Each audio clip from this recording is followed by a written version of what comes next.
have a feeling your fellows are going to say they are not Wilson doing surprised homework? by any of these results. Well, not really. I don't think they are surprised by the results right now. Russell Fry, a big backer of the former president, he was expected to do well in District 7 tonight. But I do want to touch on this. We have 9 electoral votes, 7 members of Congress, 2 U.S. senators. Dr. Shaw, do you think we'll see a day when we might get to 8, maybe 9 congressmen in the state of South Carolina? Oh, quite possible, given the demographic shifts to the, from north to south. And, I can remember the day when I got here there was a whole discussion about those demographic shifts leaning, 20 years ago, leaning toward this idea of South Carolina becoming more purple. That hasn't happened. Well, when you see the map, the 4th congressional district is so small compared to other districts like the 6th district or the 3rd district or the 7th district. It just seems like there's a population boom in Horry County that may have to lead to the creation of yet another congressional district. That makes a lot of sense. It makes a lot of sense. And so we'll see by 2030, exactly where we are. But yeah, our numbers are going up. You want to get your take on that, Jim? Yes, if the growth continues as it is now in South Carolina, yes, next census we should be able to pick up another seat. There's no doubt in my mind. At least one? At least one.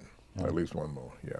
We've had an influx of folks moving in from northern states. We've got good weather. We've got good taxes. We've got, there's no taxes on military benefits. There's so many things that are drawing retirees here, and with a lot of retirees that are choosing to move here, you're bringing traditionally kind of Republican-style voters in here. They're a different style of Republican voter. You've got a lot of these people, especially Horry County. Horry County's got a lot of folks that have moved into that area. Including 105 golf courses. Well, that always helps. We could probably deal with that one after the show. We're going to bed. But when you take a look at how small Greenville County and Spartanburg County, District 4, when you take a look at how small that is, think about this. Greenville County has 1,000 people a week moving into Greenville County. A week. Wow. And that there is Michelin and all that. that. You got BMW, you got Michelin. When you start taking a look at the structure of what you see in the 1st Congressional District, I remember when the 1st Congressional District had its long stretch, it was almost the entire coastline. The 7th District is, I will think, Todd, to your point, I think, or maybe it was Jim, I think with the growth that you're going to see over the next several years in Horry County and the golf communities, the retirement communities over there, the 7th is probably going to get split, and we're going to go to 8 congressional districts. But that says a lot about, again, climate, business climate, tax climate, military support, and the things that we do. So that goes back to the state house races. Yeah. Because those decisions about what we do for economic development, what we do for the laws that make South Carolina a place that people want to move to, those are the ones that are decided at those local races. And we always talk about it. You need to vote down ballot. And why don't we look at a commission to draw the lines? Have you thought about that? That would be a great constitutional question. Ty, you want to take that one? Right now the court, the big court, the Supreme Court, is of the mind that, in effect, party gerrymandering is fine. And so gerrymandering by party is fine. It's race where the court has drawn the line, but there are ways in which one can follow after the other, given how divided we are. Well, and I want to take a look back at the map then. I mean, you take a look. We were talking about this just a little while ago. In South Carolina, the congressional district maps look very much like county lines because they really tried to group counties and communities together instead of splitting them apart like they have been. Yeah.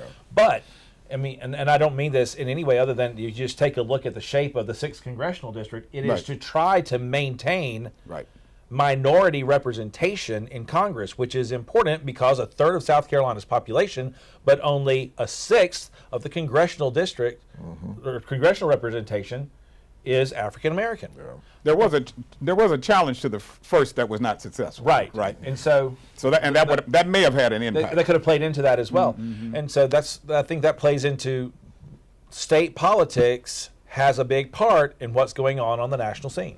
You mentioned a race earlier, Mike Fair in Fairfield County. Right. I don't know if we can pull Fairfield County's data up yet.